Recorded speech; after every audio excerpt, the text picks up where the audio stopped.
want to keep wraps into two categories or two loan types. It's a conventional loan or what they call a VA loan, okay?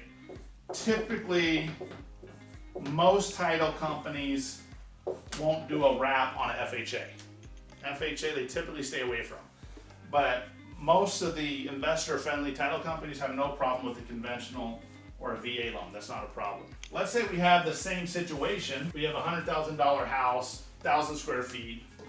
We know that the rents could be $1,200 a month rent. So let's say that this one, there is no mortgage. Okay, they own it free and clear. And this is a great strategy. This is a strategy that I've used to get a couple of my rental properties, and I love this strategy a lot. Okay, because basically what we can do is what's called a seller carryback, where we can make the homeowner the bank, okay? And let's say that the seller wants $85,000. They're really stuck on their price. They really want $85,000. They're not gonna come down. They want $85,000. They know that their property's worth that. You know, this is not a wholesale deal. This is a walk away deal. But it can be a wholesale deal if you understand the seller carrybacks. So the way a seller carryback works, okay, seller carryback is you create a mortgage. You have the seller become the lender. And this is a great strategy because what I've done is basically find out what it is that they need. So maybe I'll give them a $5,000 down payment, and then I will do a loan of $80,000. You have an $80,000 loan. Let's say that we're giving them 5% interest.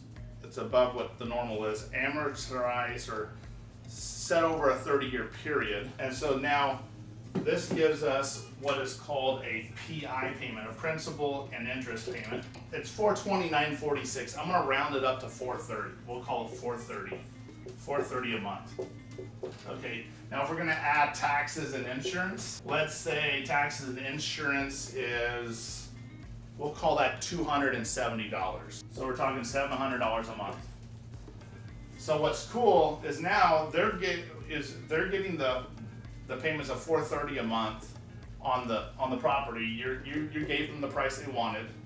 You're cash flowing because now you can cash flow $500 a month cash flow, and that's awesome. That's a really great way. And by the way, things always happen, so just know that there's probably going to be some repairs. There's probably going to be some vacancies. You're probably going to have to make some payments whenever no one's living in the property. So you're going to bank a lot of that and just make sure it covers in case there are any issues if you're holding on to this. Now, you can still sell this deal. If you don't want to be a landlord, you don't want to deal with this, you can still sell this deal. And the way you do that is you just assign the contract. We know it's worth $100,000. I want to sell for $95,000. So here's how this is going to work. The sales price, sell for $95,000. That means we're going to keep $5,000 in equity. Okay, we're going to have a $10,000 assignment, but what we're doing, we're asking for $15,000 down. Out of that $15,000 down, $5,000 goes here, and then $10,000 goes to our profit. So that's a basic seller carryback. Just trying to give a brief overview of this, and it's really, again, it's a purchase contract with a one-page addendum. So that's a seller carryback, a purchase contract with a one-page addendum.